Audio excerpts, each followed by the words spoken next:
मुझे एक बड़ी मज़े की बात याद है जो बानो कुदसिया से किसी ने पूछी थी कि जो बहुत बड़ा घना सायादार दरख्त होता है उसके नीचे जो छोटे छोटे पौधे होते हैं ना उन तक धूप नहीं पहुंचती। उसमें वो एक नंद है और वो जुल्म कर रही है, तो इट्स नथिंग न्यू। वो बहुत अच्छा चला गया और एक बहुत अच्छा प्ले था प्यार के सदके जी, तो ना उसकी रेटिंग ही नहीं आई। अब इस वक्त कोई भी BA पास लड़की हो, FA पास लड़की हो, आप उसको कहें गेट आउट, निकल जाओ यहाँ से, उसके लिए वही बहुत है। तो मैं किसी को फिजिकली फेंकने की ज़रूरत नहीं है।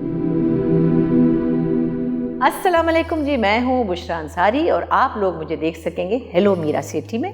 और अगर आपको हमारा प्रोग्राम अच्छा लगे तो इसको सब्सक्राइब भी कीजिएगा और लाइक भी कीजिएगा। बहुत मज़ा आया, हमने खूब गप्पे शप्पे की।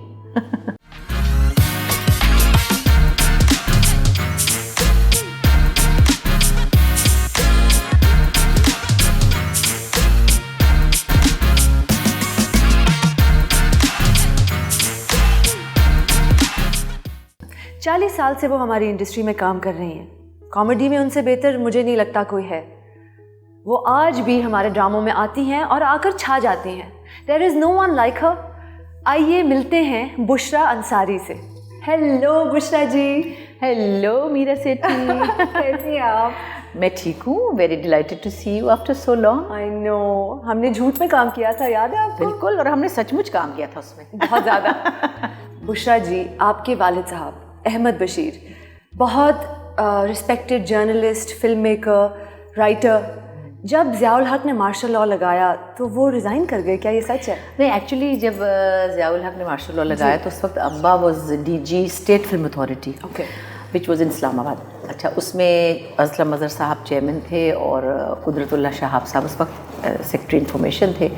सो उन्होंने आके कहा कि ये सब गैर इस्लामी है। ज़ियाउल हक ने कहा दोज़ख में चले जाएंगे जो लोग ये काम फिल्में वगैरह बनाते हैं। तो उसमें डॉक्यूमेंट्रीज़ वगैरह बनती थी, तो वो खैर महकमा ख़त्म कर दिया गया। फिर उनको शहाब साहब ने कहा कि आप मिनिस्ट्री में आ जाएं, आके दफ्तर में बैठ जाएं, ग्रेड 22 से 19 में आ जाएं। तो उन्होंने कहा जी सॉरी, मैं चलता हूँ लाहौर। इस्लामाबाद से फिर लाहौर आ गए और उन्होंने कहा मैं अपना पेंसिल, उनको बल्कि पंजाबी में कहते थे, अपनी पेंसिल कंते ला के मैं चला जाऊँगा दफ्तर। वाह। पेंसिल ना, तो हम कहते पेंसिल कहते हैं, भाई मैं तो पेंसिल ही कहती। तो वो आ गए लाहौर और आके अपना जर्नलिज्म फिर से शुरू कर दिया। अच्छा, और आप कितने साल की थी तब? मेरी जिस वक्त शादी हुई थी, अच्छा, I was 20, और मेरी शादी के तीसरे महीने कू वगैरह हो गया था ना, मतलब सही, ठीक। तो वो फिर अब्बा, मैं इस्लामाबाद में रह गई तो वो लोग लाहौर आ गए वापस। आपकी फैमिली में सब जो ख़वातीन हैं, आप हैं, सुंबल आपा हैं, नीलम आपा हैं जो मेरे साथ लाहौर में होती हैं, अस्मा आपा हैं, आप इतनी कॉन्फिडेंट, इतनी टैलेंटेड सिस्टर्स हैं और आपको ये सालों से लोग आपको कहते आ रहे हैं, लेकिन मुझे पता है कि ये आप में तो है टैलेंट, लेकिन आपके वालिद साहब ने घर में एक माहौल क्रिएट किया होगा इस टैलेंट की एक्सप्रेशन देख। तो कैसा था माहौल? इसका पता है क्या, बड़ा एक अजीब से, अब्बा वाज एन एक्सट्रीमिस्ट। अब्बा इंतहाई मोहब्बत करने वाले और इंतहाई गुस्से वाले। अच्छा, दो चीज़ें थी। हमारी जान भी निकलती थी उनसे और हम चिपकते भी बहुत थे और वो हमको चिपके ही रहते थे हर वक्त। उनकी आदत थी कि बच्चियों को, बेटियों को लिपट के ऊपर टांग रख के पप्पियाँ करते ही जाते थे हमेशा। तो मगर जब गुस्सा एक ललकार मारी और वहीं हमारी रूह फना। बट उनके बड़े स्ट्रिक्ट रूल्स थे जी। गाना, परफॉर्मिंग आर्ट्स, लिखना, ये सब बहुत ही खूबसूरत काम था जिसमें हमारे घर में कोई इशू नहीं था। सिर्फ ये था कि आपने बाहर नहीं जाना, ज़्यादा देर तक बाहर नहीं रहना, शाम को घर में होना है, सूरज गुरूब हो तो आपने अपने घर में होना, ना किसी सहेली की बर्थडे पार्टी पे जाना था। सहेली की बर्थडे पार्टी नहीं, और अगर हम किसी शादी पे चले भी जाते थे अम्मी के साथ, हम खाने के बगैर आ जाते थे क्योंकि उन्होंने कहा 9 बजे के बाद देर बाहर नहीं रहना। इसका मतलब था वो कहते थे मुझे लोगों पे ट्रस्ट नहीं है। सही। और उनके मुताबिक मेरी 4 सोनिया तियाँ ने थे, मैं इस तरह नहीं मतलब छट सकता। तो वो एक उनको बाहर लेना, वे ही वाज राइट। तो मगर हमें फिर बहुत सी चीज़ों में उलझन भी होती थी, क्या मुसीबत है, दिल तो चाहता था कि गाएं। और फिर चूँकि मैं बच्चों के प्रोग्राम में जाती थी तो मेरे पीछे तो बड़ी TV की गाड़ियाँ लग जाती थी। उस वक्त खैर मुझे जाने दिया बिकॉज मैं उस वक्त फ्रॉक जुराबियाँ बना के गई थी। पर थोड़ी सी जब मैं बड़ी हुई तो फिर मेरी दादी वगैरह ने कहा कि भैया मैं बड़ी हो गई है तो फलाना, तो मैं थोड़ी लंबी भी जल्दी हो गई थी। देन ही दे स्टॉप मी। अच्छा, अब्बा ने कहा कि तेनू शौक है तो चुप करके रेडियो ते जाके गा लिया कर, किसी को पता भी नहीं लगे। अच्छा, वो अलाउड था लेकिन टाइमिंग्स और रिस्ट्रिक्शंस थी। वो तो सबकी होती हैं। हाँ, लेकिन हमारे घर में भी मेरी बेटियों के उनके मेल फ्रेंड्स भी आते थे, मतलब जो बच्चे स्कूल में पढ़ते हैं आपके भी। जी, हमारे घर में ऐसा कोई मजाक है, तो हम फीमेल स्कूल में थे, सही, हम कोएड में नहीं थे। मगर इवन देन जब टीवी पे काम करते थे तो प्रोड्यूसर्स का फोन भी आता था, तो हमारी रूह फना हो जाती थी कि मतलब है कि ये अम्मी से बात कर लें। आपको देख के लगता नहीं है ऐसा? मेरे दिमाग में जो आपके वालिद साहब थे और आपकी अम्मी अभी हयात हैं माशाल्लाह, लाहौर में हैं, तो मुझे तो लगता था कि आप बहुत ही लिबरल और प्रोग्रेसिव। हाँ, लिबरल इस तरह थे कि हमारे घर में म्यूजिक और मस्ती मजाक और लिखना पढ़ना, और हमारे घर में अदीबों शायरों का आना बैठना, वो सिर्फ प्रोटेक्टिव बहुत ज़्यादा थे। अच्छा।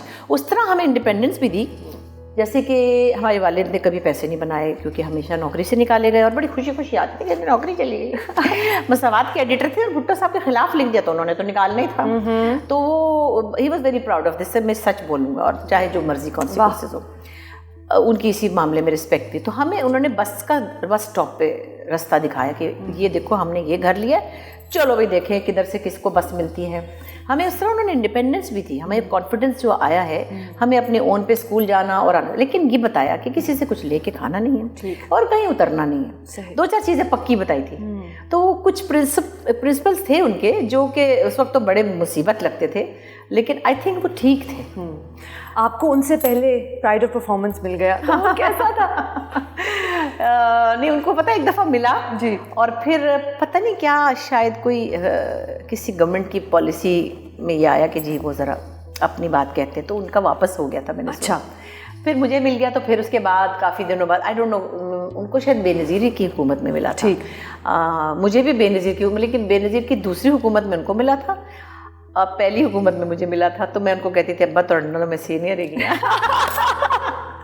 लेकिन बहरहाल वो देर सवेर तो होती है। बट बुशरा जी, आपने इतने आइकॉनिक ड्रामों में काम किया, कॉमेडीज़ में ख़ास तौर पर, और मैं उस दिन आंगन टेढ़ा देख रही थी, यूट्यूब पे अब सारा कुछ मिल जाता है। फॉर्मूला ऑफ सक्सेस क्या था उस वक्त? बिकॉज अब तो वो फॉर्मूला ऑफ सक्सेस ना है और ना ही किसी की कैपेबिलिटी है आजकल वो चीज़ बनाने में, तो उस वक्त क्या था मैजिक?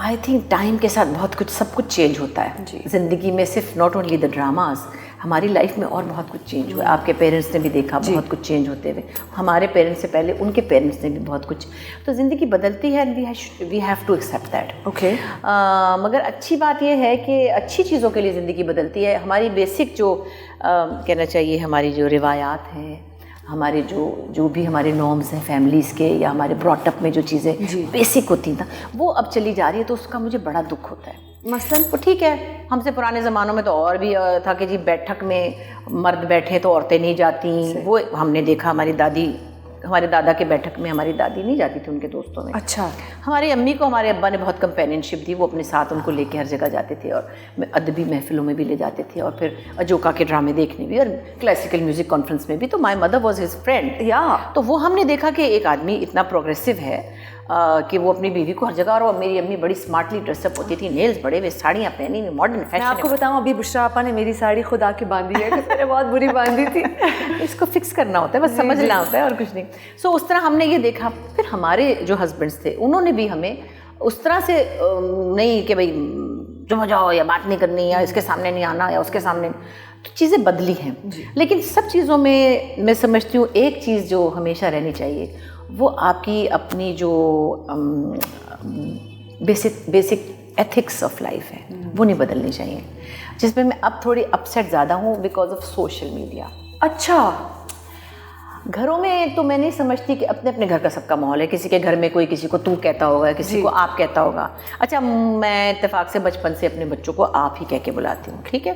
जब पंजाबी में हम बोलते हैं तो हमारी अम्मी ने हमको तू ही बुलाया कि तू ਇੱਥੇ बैठ जाते, तू खा ले। पंजाबी में तो कहते हैं, आपकी अम्मी भी शायद कहती होंगी, बिकॉज यू ऑल्सो स्पीक। बिल्कुल बिल्कुल। लेकिन हमारे यहाँ तो हम नानी को मतलब बचपन में, क्योंकि नई नई पंजाबी सीखी थी, तो गालियाँ भी दे देते थे, पता नहीं था कि 2-2, 3-3 साल की उम्र पे। अब मैं कैमरा पे नहीं कह सकती। I know. अच्छा, हमारे घर में जो बहुत ही कहीं तबाही हो जाती होगी तो हमारी अम्मी किसी को उल्लू का पट्टा ही कह देती थी, मतलब उल्लू दी पट्टी, तो ख़त्म। मतलब अब तो लोग समझते हैं, ख़ास तौर पे आपकी जनरेशन के बच्चे जी, कि जो अंग्रेज़ी में भी कुछ अल्फाज है कहना वो कूल है, इट्स ओके, राइट।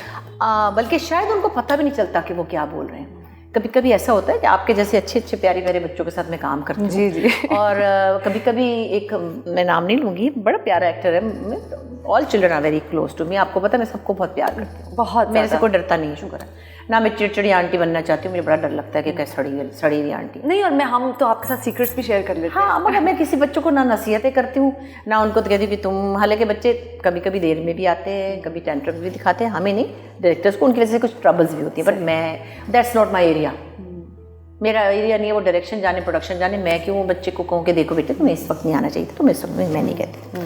खैर नहीं, वो बात करते करते वो बच्चा ऐसी 2-4 बातें कर गया, उसे ख्याल ही नहीं रहा कि मेरे सामने ऐसे नहीं बोलना चाहिए, मतलब बोलना ही नहीं चाहिए तो कम अज़ कम। और मैं ना ऐसे होगी कि मेरा ये दिल भी नहीं चाहा कि मैं उसको ये एक्नॉलेज कराऊँ कि तुमने क्या बात कही है। मुझे इतनी शर्म आ गई, मतलब मुझे नहीं आदत के मैं उसको कहूँ कि तुमने ये कहा, ये तो पर्सनल बातें कर रहा था, नहीं किसी के बारे में बात, जैसे किसी को कहते हैं पानी का गिलास, उसने कोई ऐसी 2 लफ्ज बोल दिए, ठीक है, जो कि कोई उसके ख्याल में कुछ पता ही नहीं चला, उसको पता ही नहीं चला, वरना वो बहुत तमीज़ वाला है। तो मेरा मतलब ये कि ये इतना आपकी एक डेली रूटीन में ये लफ्ज़ आ चुके हैं कि वो आपको याद ही नहीं रहता कि ये कितनी बुरी बात है। ये बुरी बात है, इसको समझें, ये बुरे अल्फाज बोलना बुरी बात है। मतलब मैं इसको और किस तरह कहूँ कि ये बुरी बात। आपको लगता है कि सोशल मीडिया पे जो रिव्यूअर्स भी हैं, जो मतलब बिल्कुल उधर कोई गाइडलाइंस नहीं है ना, एक्सट्रीम कंटेंट जो है वो ज़्यादा चलता है, और वो फिर ज़्यादातर यूथ हैंडल करती है, क्योंकि हमें तो इतना आता ही नहीं हैंडल करना, हमारे तो दोस्तों के पास है भी नहीं। और मैंने तो अभी भी थोड़ा सा शुरू किया था तो मैं घबरा गई, क्या हो गया, बस मुझे समझ नहीं आई, बदतमीजी किसी ने इतनी की कि सीरियसली मुझे हैंडल करना नहीं आया, क्योंकि मुझे आदत ही नहीं है। अल्लाह की फजल से किसी ने मुँह के ऊपर भी कभी ऐसे गालियाँ नहीं दी, तो फिर आप जब पढ़ते हैं मैं जो इतने आसमान पे चढ़ी हुई थी मैं तो, पता नहीं मेरे तो बुत बने हुए हैं, अल्लाह जाने मैं तो पता नहीं कौन ही हूँ, तो मुझे तो सारे ऐसे ही कहते रहते, तो ये कौन उसके घटिया बातें कर रहा है, तो मुझे गुस्सा आ गया।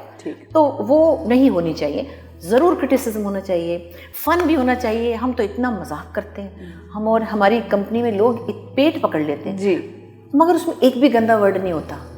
मैं अपनी तारीफ नहीं कर रही, मतलब हमारी पूरी जनरेशन में जी मुझसे पहले के लोग जिनसे मैं इंस्पायर्ड हूँ, सिया साहब की मैं भी स्टूडेंट रह चुकी हूँ बुशरापा, आपने बल्कि उनके साथ तस्वीर भी लगाई थी उस दिन, तो मतलब कुछ सीखना है तो इनसे सीखिए। जनाब मैं तो बचपन में जब थी ना, तो उनके साथ मैं, अब्बा के भी वो दोस्त थे, लेकिन उसके अलावा भी 1-2 लफ्ज़ उर्दू में गलत बोलते तो वो ठीक करवाते थे। उफ, ऐसा वैसा है ना। और मज़े की बात, उनसे मतलब बात करने का अंदाज सीखना, तो वो तो हमारी मजाल ही नहीं है। लेकिन आप कहते हैं कि अल्लाह वो ना कहीं देख लें सोशल मीडिया, तो खुदा उनको ज़िंदगी दे, कहीं उनको कुछ हो ना जाए। बिल्कुल। तो ये माइंडसेट जो है ना, उस पर मुझे अफसोस हो रहा है कि नई जनरेशन का माइंडसेट इतना गंदा क्यों है। बुशरापा, मतलब माशरे की आप बात कर रही थी, आपने कहा कि हर माशरे की अपनी एक टोन होती है, कंटेंट होता है, लेकिन मुझे वाकई लगता है, क्योंकि मैं भी आप तो obviously you are literally a living legend, you seen it all and may you continue to see so much more, but मुझे लगता है कि जो वायलेंस है ना अब हमारी स्क्रिप्ट्स में बुशरापा, वो अब आ चुकी है और वो बिकती है, और हम उसको मज़ीद अब बढ़ाते भी हैं। तो ऐसा क्यों है, और बुशरापा इसका हल क्या है? पता क्या है, हमारी एक्चुअली पिछले 10 सालों में जो न्यूज़ चैनल्स हैं, उन्होंने जो सेंसेशनल न्यूज़ का एक ट्रेंड चलाया, जिसमें अब वो सबसे बड़ा ड्रामा तो उनके पास है ना। आग लग गई, एक आदमी के पता नहीं 15 करोड़ चले गए, उसको वहीं हार्ट अटैक हो गया, अल्लाह उसको ज़िंदगी दे, ऐसा मैंने देखा। आप इतनी सी बात को तबड़ा बनाएंगे, फलानी का दुपट्टा सर से उतर गया तो उसको किसी ने चुटकी काट ली, उसको एक ने धक्का दे दिया। आई मीन, तो जब आप इतना उसको करेंगे, तो ड्रामे में भी वही चीज़ है। आपको जो अब मैं बाकायदा कहती हूँ ना, पंजाबी का एक लफ्ज़, कि आपको अब बहुत जहरीला धुआं लड़ाना पड़ता है, तो आप कहते हैं ओहो छोटे मोटे मकौड़े से आपको कुछ नहीं होता। तो ये हमने अपनी ट्यूनिंग कर दी है, ये कंडीशनिंग कर दी अपने माशरे की, जो कि वहाँ तक ले गए हैं हम कि अब आम बात या नॉर्मल बात। मैं आजकल एक नेटफ्लिक्स पे फिल्म देख रही हूँ, द सूटेबल बॉय। जी बिल्कुल, और मुझे ऐसा अच्छा लग रहा है पुराना ज़माना। लेकिन जब वो अंग्रेज़ी बोलते हैं ना, थोड़ा जब मैंने होता है कि किताब फिर भी ठीक सी, बिकॉज वो जब वो लेकिन बोलते हैं तो मुझे थोड़ी हंसी भी आती है थोड़ी सी। लेकिन आप देखिए कि जो एम्बियंस उस वक्त मेरा दिल चाहता है मैं छलांग मार के उस ज़माने में चली जाऊँ, जहाँ लोगों के अंदर बेसिक एक बात करने की एक एथिक्स थी, एक मतलब मैं बता नहीं सकती, मैं डिप्रेशन, आपका एक रोमांस है उस दौर के साथ। और मैं, हालांकि मैं तो उस वक्त नहीं थी, वो प्री पार्टीशन है, मतलब फिर भी आप देखते, तो जैसे मैं थिएटर देखती हूँ लंदन जाके या अमेरिका में, तो मैं डिप्रेस हो जाती हूँ कि हम क्या काम कर रहे हैं, ये कोई काम है? हम हमारा क्या स्टैंडर्ड है?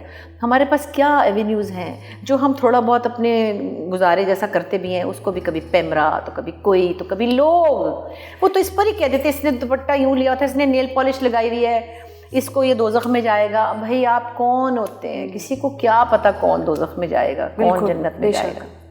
तो मतलब ये इतनी चीज़ें कि आपका माइंडसेट सारा एक चीज़ से नहीं हुआ, सिर्फ टेलीविज़न ड्रामे से नहीं हुआ। फिर मैं यही बात आप देखें ना, ये न्यूज़ चैनल से हुआ, और फिर सब कुछ ज़िंदगी से उठाया ना, ज़िंदगी ही बदल गई है। जिंदगी फ्रस्ट्रेशंस इतनी आसमान तक पहुंच गई हैं। फिर मैं वहीं आती हूँ, एक बड़ी मेरी बात आजकल मैं जहाँ भी कोई प्रॉब्लम कहती हूँ, आबादी बढ़ी है, इतनी आबादी बढ़ गई है कि उससे और मसाइल ज़्यादा हो गए। I totally agree with you. मैं तालीम से भी ज़्यादा आबादी पे मैं तो कहती हूँ अगर कोई कभी बॉम्ब फटेगा पाकिस्तान में तो पॉपुलेशन बॉम्ब ही है जो टिक टिक कर वही रहा है जी। पहले मैं कहती थी education is the key, no, उससे भी पहले आबादी, क्योंकि जब आप 1 करोड़ बच्चे को पढ़ाते हैं उतनी देर में 2 करोड़ और पैदा हो चुका होता है। आप फिर 2 करोड़ बच्चे को पढ़ाते हैं तो 5 करोड़ और पैदा हो चुका होता है। आप वहाँ से सप्लाई तो बंद करें, तो जो आपके पास है पहले उसको एडजस्ट करें, उसको मैनेज करें। आपसे वो मैनेज ही नहीं हो रहा क्योंकि दब चल रहा है। ना ही मैंने कॉन्ट्रासेप्शन के ऊपर ज़्यादा मैं एड्स देखती हूँ टीवी पे, फैमिली प्लानिंग पहले थे ना बेटा जी, 2 बच्चे ही अच्छे, वक्फा बहुत ज़रूरी है, फिर फैमिली कम बच्चे कुछ खुशहाल घर आना, ऐसी चीज़ें थी, पता नहीं कुछ चाबी भी थी। सही। अब तो वो सब मना करा दिया गया है जी। लेकिन बुशरापा, हम ज़ियाउल हक के दौर के बारे में बात कर रहे थे, मैंने आगाज़ ही उस बात से किया। उस वक्त एक रिप्रेशन आपके सामने थी क्योंकि मार्शल लॉ था और फिर मज़ीद डिक्टेटरशिप्स उसके बाद भी आई 1-2। अब हम जमहूरियत में हैं, हम चाहते भी हैं कि जमहूरी निज़ाम चले, आप चाहती हैं, मैं चाहती हूँ, लेकिन माशरे में जो एक घुटन सी हो गई है, वो बहुत से, हमारा शो छोटा है, बहुत से उसके वजूहात हैं, लेकिन दिल दुखता है क्योंकि प्रोड्यूसर्स हमें कहते हैं, जब मैं कहती हूँ कि यार क्यों इसको एपिसोड 1 के पहले मिनट में इस औरत को चपेट पड़ रही है और उसको रोना पड़ रहा है, तो ऐसा क्यों है? वो कहते हैं भाई आपकी आवाम देखना चाहती है। अभी एक प्ले है, वो पता नहीं 12 नंबर पे चला गया, अल्लाह जाने रेटिंग का क्या नंबर होता है। उसमें वो एक नंद है और वो जुल्म कर रही है, तो इट्स नथिंग न्यू। अगर कर भी रही है, मैं नहीं कह रही कि आसमान से लाए, कर रही होंगी नंदें। वो बहुत अच्छा चला गया और एक बहुत अच्छा प्ले था प्यार के सदके, सुना उसकी रेटिंग ही नहीं आई। वाकई पता नहीं थोड़ी सी आई है, ऐसे कुछ बता रहे होते 2 आई है कि 3 आई है। तो फिर आपने कहाँ ट्यून किया है, किनको एड्रेस कर रहे हैं, बजाय इसके कि उनको एलिवेट करें, आप वहाँ पहुँचें कि जहाँ वो लोग खुश हैं। तो कैसे होगा ये? ऊपर से आप कह रहे हैं और घुटन और ऑर्डर्स आ रहे हैं कि अब बिल्कुल ही अच्छा। अब मैंने सुना है जी पैमरा की पॉलिसी आई कि जी पीटीवी के ज़माने में ले जाएं। अच्छा, हमने पीटीवी किया हुआ है, वो पेशेंस कहाँ से लाएंगे आप? जिसमें मैं बानो कुदसिया की 15 मिनट की स्पीच परफॉर्म कर रही थी और बड़ा मज़ा आता था। वहाँ ट्यूनिंग थी ना आपकी अम्मी की, हमारे ज़माने के लोगों की। हम उस वक्त एक पीसफुल जोन में थे, हम सुनना चाहते थे असगर नदीम सैयद का अच्छा स्क्रिप्ट, हम अमजद इस्लाम अमजद की बात सुनना चाहते थे, हम अशफाक अहमद बानो कुदसिया की, अनवर सज्जाद की बात सुनना चाहते थे। वो लोग थे, वो इंटेलेक्चुअल्स थे, उनके हर जुमले के अंदर कोई इंटरप्रिटेशन थी। और इंटेलेक्चुअल्स को फ्लरिश करने के लिए कम्युनिटी चाहिए होती है और कम्युनिटी को फ्लरिश करने के लिए माशरा चाहिए होता है। तो वही बात, सब कुछ वहाँ से हम निकल गए ना। अब हम इसमें है कि मतलब 1-2 जगह मुझे भी किसी ने किसी में भी प्ले में 1-2 जगह सड़ी हुई आंटी बनी थी, सास बनी थी, झूठ बोलने वाली अम्मा भी बनी थी। हाँ जी। तो मैं उसमें उन्होंने कहा कि इसका लड़की का हाथ पकड़ के बाहर निकाले। मैंने कहा इसको मैं फिजिकली धक्का नहीं दूंगी। अच्छा, अब इस वक्त कोई भी BA पास लड़की हो, FA पास लड़की हो, आप उसको कहें गेट आउट, निकल जाओ यहाँ से, उसके लिए वही बहुत है। बिल्कुल, बजाय इसके कि उसको हाथ से पकड़ के, जो मेरे बचपन में शमीमारा को लोग निकालते थे या ज़ेबा थी, उनको लोग सड़क पे फेंक देते। तो मैं किसी को फिजिकली फेंकने की ज़रूरत नहीं है। अगर मैं यही कह दूँ कि गेट आउट, निकलो यहाँ से इसी वक्त, और दरवाज़ा खोल के खड़े हो जाओ यूँ, दैट्स इक्वल टू पुशिंग हर। तो मैंने कहा मैं फिजिकली नहीं धक्का दूंगी इसको। ये पढ़ी लिखी लड़की को धक्का कैसे दे सकते हैं आप? मतलब तो आपके डायरेक्टर ने क्या कहा? कुछ थोड़ी सी मानी, थोड़ी सी नहीं मानी। अच्छा आप, मैंने कहा नहीं, मैं दरवाज़ा खोल के उसका हाथ पकड़ के उसको बाहर खड़ा कर दूंगी, मैं उसको वहाँ नहीं गिराऊंगी। वो लड़की उठ के चपेट नहीं मारेगी। आजकल आप किसी झोपड़ी वाली लड़की को भी निकाले ना, वो ज़्यादा ताकतवर है सास से, उठ के थप्पड़ मारेगी वो, और उसका हाथ ज़्यादा मजबूत होगा। कोई नहीं आजकल थप्पड़ खाता, कोई लड़कियाँ नहीं खाती थप्पड़। आपको लगता है? नहीं, क्यों खाएं? नहीं क्यों खाएं? बिल्कुल, ये तो बिल्कुल नहीं खानी चाहिए, बिल्कुल नहीं खाना चाहिए। तो जो खा रही हैं अगर बेचारियाँ बिल्कुल ही बिलो मतलब कोई स्टैंडर्ड है, तो आप उन्हीं को केटर कर रहे हैं फिर। बिल्कुल। एक दो चैनल्स हैं जहाँ पॉलिसी है कि थप्पड़ नहीं दिखाना, हमारे हैं, लेकिन बाकियों में तो वो तो बेल्ट भी आदमी उठा लेता है, और जब तक वो उस लेवल ऑफ एक्सट्रीम पे ना चला जाए जो आपका पॉइंट था, तो हमें मज़ा नहीं आता। हाँ, हमें जहरीला सांप लड़ाना होता है, जहरीला पिच्छू, फिर मज़ा आता है। हमें हल्की बात से मज़ा नहीं आता। हल्की बात से याद आया बुशरा आपा, मैं अब ज़ारा को भी देखती हूँ टीवी पर, और ज़ाहिर अस्मा आपा और आपको, और आप तीनों को एक ड्रामे में भी मैंने साथ देखा। आप मेरे सामने बैठी हैं, मैंने आपकी एक्सप्रेशन्स देखी, मैंने आपको साइमा चौधरी के रोल में भी देखा और मैं जब ज़ारा को देखती हूँ, अस्मा आपा को देखती हूँ, मैंने वो आपका गवांड ने भी देखा। आप सबके जो चेहरे हैं ना, उनमें एक बहुत नेचुरल अंग और अदायगी है। मैं ज़ारा नहीं, लेकिन बुशरा आपा, I think this is not learned. नहीं, it's not learned. So where does it come from? हाँ, मेरी तो भी बड़ी सीधी सादी सी है। मैं तो हमारी तो, बल्कि मेरी जो अब्बा की फैमिली है ना, मेरी फूफी परवीन आतिफ, उनकी भी 8-10 किताबें थी ना, शी डाइड लास्ट ईयर। तो उस तरह से उनका बड़ा लिटरेरी अब्बा का बैकग्राउंड है, लेकिन म्यूज़िक का बहुत पता था, और क्लासिकल म्यूज़िक का। आपने कहा था कि आपको क्लासिकल म्यूज़िक के बारे में इतना पता है, और शायद इसीलिए आप नहीं ज़्यादा गाती। हाँ, ज़्यादा पता है। मैंने कहा ना, जिसको समझ आ जाए वो डर जाता है म्यूज़िक से। तो उसमें ये था कि अम्मी बेचारी वैसे बातचीत में बड़ी सिंपल थी। हमारी ददियाल फैमिली है ना, वो कोई डॉक्टर तो कोई इंजीनियर तो कोई जनरल तो कोई कुछ, सब कोई तबला बजाता है, कोई सितार बजाता है, सबके अंदर एक और गुफ्तगू के मज़ेदार चटखारे हैं। मेरे अब्बा के सारे कज़न्स में, जो बल्कि मसरत नज़ीर के जो हस्बैंड डॉक्टर साहब हैं, अब तो आजकल उनको अल्जाइमर्स हो गया है, वो साइकियाट्रिस्ट थे, तबला ऐसा बजाते थे, तो वो सारी फैमिली चटक मटक बातें करने वाली है। वो सारा स्पार्क उधर से आया है, अम्मी से आवाज़ आई है। अच्छा, हाँ, असल टैलेंट जो अम्मी की आवाज़ थी। लेकिन ये जो हमारे अंदर ना लच्छेदार चीज़ें, बिल्कुल, ये सब जिससे आप अभी बात कर रहे हैं ये सब हमारे मेरे अब्बा के जो कज़न थे, हमारे चचाओं की, आप कभी कंपनी में बैठ जाते, पेट पकड़ लेते। एक मैं आपसे पर्सनल सवाल अपने हवाले से करना चाहूँगी। मेरे दोनों माँ बाप पब्लिक आय में हैं, और हम पब्लिक, एक तरह से पब्लिक आय में ही पले पड़े हैं।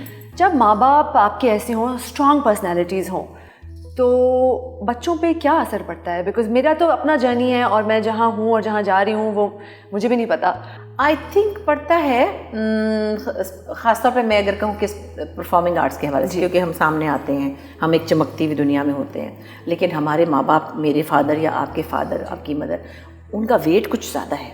मैं अभी भी कहती हूँ कि मेरा मोतबर हवाला मेरे अब्बा अहमद बशीर है, मेरी बहन नीलम बशीर है, मेरी फुफ्फी परवीन आतिफ है। तो आई फील वेरी स्ट्रॉन्ग कि मेरे बैकग्राउंड में मैं तो जाहिल हूँ, लेकिन वो लोग बहुत पढ़े लिखे। मेरे दादा जम्मू कश्मीर में स्कूल के हेडमास्टर होते थे, तो मेरी दादी ने वो किया हुआ था, मुंशी फाजिल अदीब आलम, जो पुराने ज़माने में घरेलू होते। तो उधर से मुझे लगता है कि नहीं, इतने हल्के नहीं हैं, गए गुजरे, हम ऐसे ही हैं बस, जो भी हैं। लेकिन हमारे अपने बच्चों की बात मैं करूं तो बड़ी मेरी बेटियां ज़हीन हैं, दोनों बहुत इंडस वैली से पढ़ती रही हैं, आर्टिस्ट माइंडेड भी हैं। छोटी तो मॉडलिंग भी करती थी, अब ज़रा बच्चों के साथ कम है। बड़ी वाली जो, और आपका जो प्यार अपने ग्रैंड चिल्ड्रन के लिए ना, मैं तो आपकी नकल भी उतारती हूँ मॉर्निंग शो पे जाके। आप जैसा वही मेरी छोटी पम के पीछे तो बुरा हाल है। अभी आजकल हादी रूरिया बहुत याद आ रहे हैं ना, वो न्यूयॉर्क चले गए। तो उसमें ये कि मुझे एक बड़ी मज़े की बात याद है, जो बानो कुदसिया से किसी ने पूछी थी, क्योंकि उनके भी 3 बेटे थे जी। तो उन्होंने कहा कि कभी कभी ऐसा होता है, बल्कि होता ऐसा है, this is a fact may be, कि जो बहुत बड़ा घना सायादार दरख्त होता है, उसके नीचे जो छोटे छोटे पौधे होते हैं ना, उन तक धूप नहीं पहुंचती तो वो बड़े नहीं होते, वो पनपते नहीं हैं। तो ये ऐसा ही होता है। आप गौर करें, बड़े बड़े जो आर्टिस्ट हैं, सिंगर्स हैं, उनके बच्चे उस लेवल तक नहीं पहुंच सकते, क्योंकि लोग एक तो कंपेयर करते हैं हमेशा।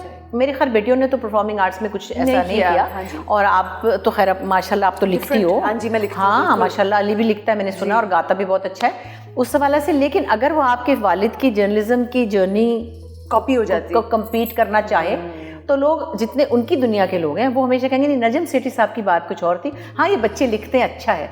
तो वो जिस लेवल पे वो हैं, जितने एक्सपीरियंस के बाद, वो आप हमेशा कंपेयर होते हैं। जैसे तायरा सैयद कहती थी ना, बड़ी प्यारी हमारी तायरा सैयद, मेरी जान जिगर दोस्त भी हैं, कहती थी सारी उम्र जो भी किया खूबसूरत भी थी, लेकिन वो हमारे अब्बा कहते थे आहो अच्छी है ये, पर जो मलका फुकरा आ जाए ना, तो ये होता है, हमेशा होता है। तो ये ओवर शैडो कर लेते हैं माँ बाप, खुद नहीं करते तो हो जाता है, तो लोग कर देते हैं। लोग, मैंने ये सब अपनी एक्ट्रेसेस और फ्रेंड्स से पूछा जो मेरे सामने बैठी हैं, लोग कहते हैं कि एक्ट्रेसेस फ्रेंड्स नहीं हो सकती। क्या ये सच है? नहीं हो सकती है, क्योंकि हमारे तो अपनी फ्रेंड्स जो बचपन के कॉलेज स्कूल के भी हैं वो भी चल रहे हैं। सही। और एक्चुअली सब लोग प्यार इतना करते हैं, मैं क्या बताऊँ आपको। मैंने आपकी बहरोज भाई और उनकी बीवी के साथ तस्वीरें आपकी इंस्टाग्राम पे देखी। हमारी 40-45-42 साल की दोस्तियाँ हैं। जावेद है, बहरोज है, आसिफ है, रुबीना, सबा, समीना अहमद, बद्दो चली भी गई हैं तो हम उनको फ़ोन करते हैं। तो ये एक सालों की इन्वेस्टमेंट है। हर किसी से आप उस तरह दोस्ती नहीं कर सकते, क्योंकि बहुत सी चीज़ें पर्सनल होती हैं। फिर लोग थोड़े क्यूरियस भी होते हैं कि अच्छा इनकी शादी कैसी चल रही है, या इनके बच्चों की शादी कैसे चल रही है, अच्छा ये इनके घर कौन आ रहा है। सो जो दूसरे लोग होते हैं वो हमारे चीज़ें समझ नहीं सकते। So we can not make everyone our friends. प्यार से सबसे मिलते हैं, बहुत से मिलने वाले हैं, लेकिन सहेलपुना जो है ना, सहेलपुना वो बचपन की दोस्तें हैं कुछ 4-5, और ये भी बचपन के ही है ना। मैं 20 की थी तो बहरोज 19 का था जब हम मिले थे। तो सही। तो ये चीज़ें फिर हम नॉर्मल, और हम नॉर्मल लोग नहीं हैं, हमारे अजीब अजीब से टाइमिंग है। हम कभी रात को आ रहे हैं तो कभी तो बेचारे नॉर्मल लोग। तो जैसे मेरे नेबर में एक हैं, कभी कभी वो अकेली थी, तो उनका अभी तक मुझे नाम भी नहीं आता, वैसे दूर ही फिटे मुँह। उन्होंने आके कड़ी भेजी मेरे सर्वेंट के हाथ। मैंने कहा कौन है? कहते नहीं आई है। मैंने कहा तुम भी कुछ भेजो। 2-3 दफ़ा वो मिली, 1-2 दफ़ा उन्होंने बेल बजाई। मैं घर में ही नहीं थी, मेरी अम्मी आई हुई थी। उन्होंने समझा होगा, जैसे पड़ोसियों के घर लोग जाते। हमारे घर में हर कोई हर वक्त नहीं आ सकता। हम हैं, हम तो 12-12 घंटे से कम तो काम ही नहीं करते। हाँ, मतलब उसके अलावा हमारे कुछ टाइमिंग्स हैं और हमारे अपने कुछ मूड हैं। हमारे दिमाग नहीं ख़राब, लेकिन हमारे अपने कोई हिसाब है। अब इस वक्त मैं आ गई, अगर कोई किसी ने आना हो मेरे पास और उसका दिल चाहे मैं ज़रा ऊपर वाली बुशरा के घर पे हूँ। शुरू में मैं अपार्टमेंट्स में हूँ ना, शुरू में हुआ, रिसेप्शनिस्ट ने कहा कि जी वो एक फैमिली आई है, उन्होंने आपके पास आना है। मैंने कहा मैं तो तेल मल के बैठी हुई हूँ, हाय अंडा भी लगा लिया, अब तो नहीं मिलूँगी। तो मैंने कहा नहीं इस तरह नहीं भाई। उसने कहा अच्छा फिर वो कब आए? मैंने कहा कल नहीं, कल तो मेरी शूट है, और तो परसों। मैंने कहा भाई इस तरह नहीं होगा कि आप। फिर कई लोग आए, प्लीज़ प्लीज़ प्लीज़ हमारे फलाने आए हुए हैं, वो बहुत प्यार से। जी बिल्कुल। तो आप हर वक्त नहीं लोगों को एंटरटेन कर सकते, और पजामा में फिर रहे होते हैं आप। लेकिन आप आपदा परवीन के सामने तो पजामों में फिर लेते हाँ। है ना। बुशापा, मैंने आपकी इतनी तस्वीरें देखी हैं आपदा परवीन जी के साथ, तो आप और उनकी कब दोस्ती हुई? भाई दोस्ती क्या, वो तो है कि हमारी सबकी एक बड़ी प्यारी हमारे लिए एक हस्ती है कि इस वक्त अल्लाह ज़िंदगी दे, अल्टीमेट है इस वक्त वो हमारे पास, उनके बराबर का कोई नहीं है। फिर ऊपर से फ़कीर, एक फत्तू इंसान, और मैं तो इतना प्यार, वो खुद भी अच्छा, वो जिधर देखेंगी ना, मुझे हो सकता है आपको भी, आप तो बच्चे हैं, आपके भी घुटनों को हाथ लगाएंगी ना। She so humble. मतलब मेरे घर आई, मेरे नौकरों ने कहा कि जी मैडम आपके, तो उनको भी कह रही, मैंने कहा हाय बेहोश हो जाएंगे, ना करना ऐसे। सो बिल्कुल इतनी कोई फ़कीर तबीयत की खातून है, और प्यारा गाती है, जो प्यारा गाए तो उसके पीछे तो आशिक। मेरी उनके साथ एक प्रॉब्लम है, मैं कहती हूँ मुझे 2 पोनियाँ बनाने दो एक दफ़ा ज़िंदगी में। बुशरा जी, आप जब वो कभी नैप ले रही हूँ ना तो आप बना दीजिएगा। हंसती है करके कहती इतनी प्यारी मासूम। मैंने कहा देखिए ज़िंदगी में मरने से पहले मैंने 2 पोनियाँ जरूर, एक तो बनाऊंगी। आप बना लीजिएगा। इस दफ़ा हम दोनों को सितारा इम्तियाज़ मिला है। जी बहुत मुबारक हो आपको। तो मैंने फ़ोन, उन्होंने मुझे उल्टा मुबारक दी, मैंने भी दी, उनको तो निशान इम्तियाज़ मिला। अच्छा हाँ, मुझे सितारा। तो मैंने कहा सुनो 23 मार्च को हम दोनों जाएंगे, उस दिन पोनी बनाने देना मुझे प्लीज़। अच्छा कहती अच्छा बना लेना। फ़ोन करेंगे कब आएंगी इस्लामाबाद, मेरे पास आए, मेरे पास ठहरे। उनकी बेटी बड़ी प्यारी है मरियम। अम्मी कह रही हैं आप कब आएंगी? अच्छा एक दफ़ा मैं गई तो सड़क के कोने पे खड़ी थी ना, भाई मैंने कहा यहाँ क्यों लेने आया, इस्तकबाल के लिए मोड़ पे खड़ी थी। अच्छा, वो एक अजीब चीज़ है ना, एक दरवेश है, तो उससे कौन प्यार नहीं करेगा। आप दिल की बात किससे करती हैं? दिल की बात नरिमान से, आपकी बड़ी जो है। हाँ अच्छा, वो मेरी दोस्त है। ठीक है। वैसे तो दोस्तों से भी करती हूँ, लेकिन ये कि नरिमान से तो बहुत सारे दिल की बातें, फाइनेंशियल बातें भी होती हैं, फिर प्रोफेशनल भी होती हैं, फिर पर्सनल भी होती हैं, एवरीथिंग। ठीक। बुशापा, आजकल हमारी जो पौध है, हम लोग कोशिश करते हैं कि हम वुमेन राइट्स पे बात करें। असल तो जद्दोजहद आपने और मेरी जो अम्मी की जनरेशन थी, लाठियाँ तो आपने खाई, और आसमा जहांगीर जो थी मेरी बहुत फेवरेट, और पाकिस्तान के लिए बहुत बड़ी दिलेर एक हस्ती। लेकिन हम क्योंकि हमारे पास सोशल मीडिया है, ये वो है, तो हम कोशिश करते हैं। आपके लिए वुमेन्स राइट्स क्या है? ह्यूमन राइट्स है। मैं तो सिर्फ ये कहती हूँ कि आप ये डिफरेंस देखें कि क्या नहीं कर सकती औरतें, बल्कि एक काम तो आपसे एक्स्ट्रा कर सकती हैं, मर्दों से बच्चे पैदा कर सकते हैं। बच्चे तो आप नहीं पैदा कर सकते, चलो वो भी आप कह दें कि भाई किसी वजह से वो बच्चे पैदा कर सकती है, बगैर मर्द के नहीं हो सकते। आप तो बड़ा कुछ बगैर मर्द के अल्लाह ने मशीनें बना दी हैं। जी बिल्कुल। लेकिन मुझे समझ नहीं आती, ये एक माइंडसेट है और मुझे लगता है कि उसको भी औरतों को बदलना पड़ेगा, अपने बेटों को ऐसे पालना पड़ेगा तो नेक्स्ट जनरेशन समझेगी। हमारी जो जनरेशन के मर्द थे ना, उनकी वो कंफ्यूज थे सीरियसली। उनकी माओ ने बिल्कुल सबड्यूड लाइफ गुजारी है, उफ नहीं करनी और मतलब मियाँ को अच्छा वाला खाना देना, खुद को छुपा के देना। वो एक और जनरेशन थी जो थी। हमारी जनरेशन थोड़ी निस्बतन बेहतर थी, तो हमारे जनरेशन के मर्दों ने निस्बतन प्रोग्रेसिव लड़कियां उठाई। कोई ऐसे बीए पास जैसे मैं बेचारी, मैं भी बीए पास। हाँ मतलब आप तो खैर उसके आगे भी माशाल्लाह बहुत है, तो हम प्रोफेशनल एजुकेटेड थोड़ी, हम ऐसे ही बस इसमें आ गए। तो लेकिन वो लड़कियां उठाई जो थोड़ी सी प्रोग्रेसिव थी। उसके बाद उनका दिल ये भी चाहा कि वो भी रहें जो बिल्कुल डरने वाली और ये हमारे साथ भी चले। उसमें क्या हुआ कि वो जो बेचारी लड़की थी ना, समझे ये कि एक रस था, इसके दो टुकड़े हो गए। वो बेचारी कभी घरेलू बनती थी तो कभी वो बरेलू बनती थी। हमें तो एडवाइस भी यही दी जाती है कि दोनों चीज़ें करो। आपकी जनरेशन के लड़के जो है ना वो समझ गए अब। एक तो उनकी माएँ निस्बतन, उनकी माएँ पढ़ी लिखी है, मतलब समझ ले हमारी एज ग्रुप की माएँ होंगी, और शायद उन्होंने ये देख लिया कि ये वर्किंग औरतें हैं, इनके पास दिमाग भी है, इनके पास सोल भी है। And these girls from your generation are not going to take any more bullshit. Sorry, बड़ा गंदा वर्ड था वैसे। बहुत आपने ये बदतमीजी बता रहा हूँ। नहीं, this is, thank you for saying that. Seriously, because मेरी बेटियाँ भी, उनके मियाँ उनके साथ जेंटल बिहेव करते हैं। कोई डिफरेंस ऑफ ओपिनियन होता है, वो एक अलग बात है, मगर मैंने नहीं देखा कि मेरी बेटियों के किसी हस्बैंड ने कहा हो कि क्या है, कहाँ थे। वो भी हो जाता है, लेकिन और कहा है, हाँ वो तो नहीं करते। और आई मीन फाइट्स हो जाती है, लेकिन ये नहीं कि आप, मतलब मैंने नहीं देखा उनके घर में कोई चीख चहाड़ा या कोई डांट डपट या ये नहीं बिल्कुल। सीरियसली, मतलब हम कोई मजलूम नहीं बन रहे, लेकिन हमारी जनरेशन के मर्दों में थोड़ा सा था और हमारे अब्बा लोगों में और ज़्यादा था। हमारे फादर में उनका रोब भी था और मेरी अम्मी के पर आशिक भी थे वो, तो मगर उनका रोब था। अब पता नहीं, कई लोग कहते हैं वो अच्छी बात है, कोई कहते हैं नहीं अच्छी बात, तो उसमें कुछ नुकसान भी हो जाता है। कई बातें भी नहीं कह सकती हैं बेटियां या बहनें या बीवियां, और फिर गलती कर लेती हैं कोई डर के मारे। अब हम, जैसे मैंने कहा, जब नरीमान बड़ी हुई तो ओ लेवल्स में थी, तो उसके फ्रेंड, ज़ाहिर बच्चे 7 लड़के पढ़ते थे, फ़ोन आता था किसी का, तो उनके अब्बा ने कहा कि लड़कों के फ़ोन नहीं आएंगे।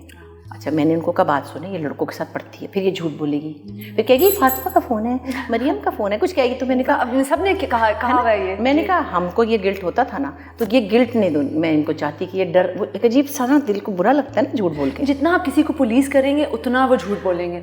अब वो मैंने उनको कहा कि देखें, वो फिर झूठ बोलेगी और उसके दिल पे बोझ आएगा। मुझे जानना है कि ये किससे बात कर रही है। कोई बात नहीं, अच्छा जी लड़कों की पार्टी में नहीं जाएगी। मैंने कहा अच्छा, जब वो लेवल्स की पार्टियाँ होती हैं, तो मैंने कहा 4 में जाएगी, 4 में नहीं जाएगी। और मैं हर जगह खुद खड़ी हो रही थी, नीचे गाड़ी में बैठी हुई थी, तो मैंने उसको भी कहा तुम्हें 4 जगह नो कहना, 4 जगह यस कहना, और मुझे पता है किसके घर में है, मैं ले रही हूँ, मैं छोड़ रही हूँ, थोड़ा प्रोटेक्ट करके। तो इस तरह करके हमने किया, तो वो भी फिर समझ गए। उन्होंने भी कोई ऐसा नहीं उनको गालियाँ दी कि क्या है, तो फिर उनके दोस्तों को ईद पे बुला लिया, लड़कों को सबको घर में यही नाच लो, कूद लो, पार्टी कर लो। तो मेरे ख्याल थोड़ा सा उनको एक स्पेस देनी चाहिए, जो कि मेरी बेटियों के फादर ने उनको दी। वो नहीं डरती उनसे। एक तो डर होता है ना कि या डैडी क्या कहेंगे, या पता नहीं घर से निकलना। भी तो परफॉर्मिंग आर्ट्स में उन्होंने सारी, हाँ, लेकिन ये बात उन्होंने, हालांकि वो बहुत, उनका बैकग्राउंड बड़ा कंजर्वेटिव था, बहुत ज़्यादा। उसकी निस्बत उन्होंने, मैंने भी काम किया, उनकी बेटियों ने भी चाहती तो वो आ जाती फील्ड में, डांस भी कर लेती, तो ही डिडंट माइंड। उन्होंने कोई उनको तंग नहीं किया। मैंने ही फैसला किया, मेरे पास राइट ऑफ डिवोर्स था, ये भी मेरे अब्बा ने करके दिया था कि मेरी बेटी जब चाहे वो डिवोर्स दे सके। तो लिखने को दिल चाहता है, कुछ कहने को दिल चाहता है, मगर अब लगता है कि मुश्किल हो रहा है।